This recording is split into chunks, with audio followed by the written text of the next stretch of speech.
Hey guys, welcome to an academy. So this is the editorial analysis of today's newspapers. And today's 29th of March 2017. So nothing much in Hindu, not that important articles which are very relevant for examination. There's just one on Sri Lanka related issue, humanitarian crisis over there and human rights violations. So that's more about a general reading. You can go through that article. So that gave me an opportunity to today discuss a very, very important article, rather a very important bill which was passed by the Parliament, the Mental Health Bill 2016. So which we'll be discussing the provisions of the bill in detail and some of the concerns regarding that. So it's very important because it has been passed recently, and the biggest factor in that it decriminalizes suicide. So we'll look into that. So before that, please rate and review the course and recommend each and every video, and also follow me in Academy on this link.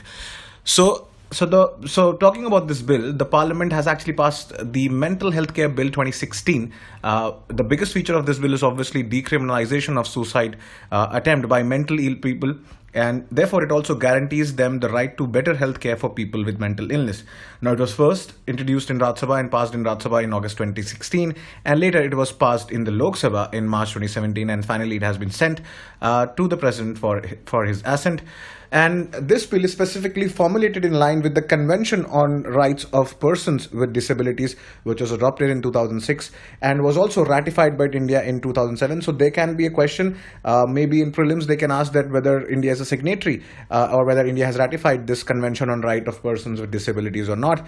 Apart from that, it is also necessary to align and harmonize the existing laws with the said convention. Now, this bill also repeals the existing Mental Health Act of 1987, which was vastly different in letter and spirit, and obviously it had its own ambiguities, which are somewhat addressed in the present bill. So now we'll look at some of the important highlights of the bill.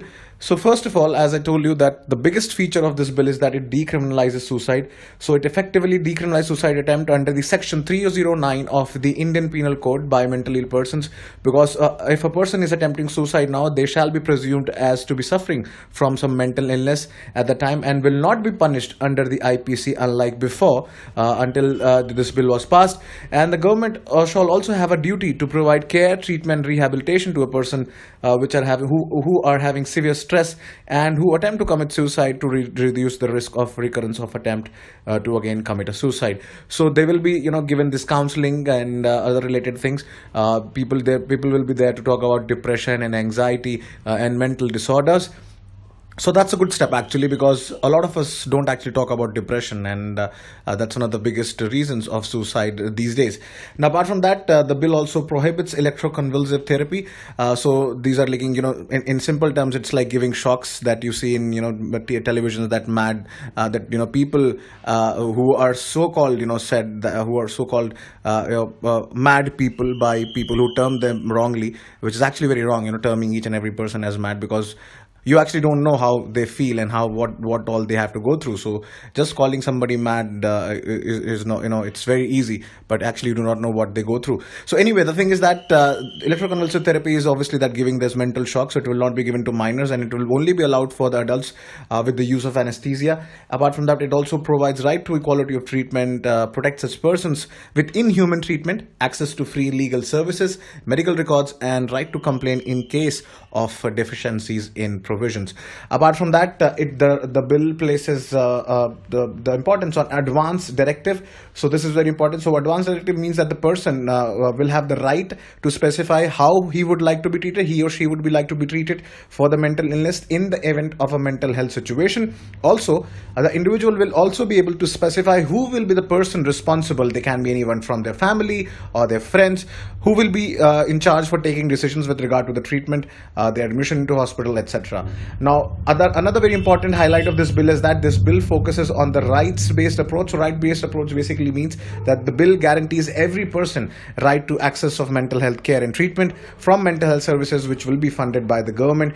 And the right is actually meant to ensure that these services are affordable for affordable cost, of good quality and sufficient quantity, and are accessible by one and all. And the bill also recognizes the right to community living, right to live with dignity, protection from cruel, inhuman, or degrading treatment, treatment equal to persons with physical illness, and it also ensures that every insurer is bound to make provisions for medical insurance for treatment of people of mental illness on the same basis as it is available for other treatment of other physical illnesses. So insurance companies need to make this provision as well for medical insurance. Apart from that, the bill also talks about setting up of a mental health authority. The government would set up the central mental health authority at the national level, and there will be subsequently at the state level as well. And every mental health institute and mental health practitioners, including the clinical psychologists, mental health nurses, psychiatric social workers, will have to be registered with this authority.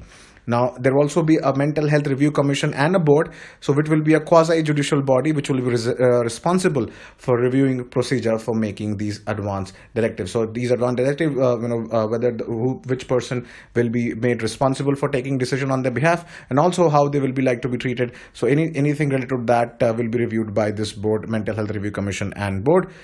But then there are also certain concerns with the bill, because unlike in the Act of 1987, the bill does not provide for any management of property of mentally ill persons, because there's an inherent risk that if the person is an owner of a huge amount of property, they can be misuse of this provision. How we'll manage the property in case of their treatment going on and other related aspects. Apart from that, there is no clarity on expenditure and funding and sharing of expenses between the states and the central government. And also there's concerns about poor implementation of previous health-related schemes by the government, and also obviously the poor coordination with state governments, because health is a state subject as well. So in conclusion, we can say that obviously it was a much needed change, specifically if you look at the right-based approach and the decriminalization of suicide. There was a long-term demand by activists and people and the community that there's a need to decriminalize suicide, because already the person is suffering so much from depression and mental disorder that he has decided to end up his life, and further aggravating situation that you criminalize it and punish him for attempting to suicide. And how ironical it is that you actually punish a person who wants to commit suicide and take up his own life, who has actually decided to give up his own life. How will he be even bothered to suffer from this so-called punishment under the law? So anyway, but then the success of this bill obviously will depend ultimately on the pressure that the community can enforce on the designated central and state authorities in implementing this bill in the letter and spirit. So this is it for today's video. If you have any specific queries or doubt regarding this, you can post in the comment sections below. So till next video, hope you have a good day. Please rate and review the course, and also recommend each and every video at the bottom right corner. It helps us in reaching out to a lot of other people. Thank you so much and have a good day.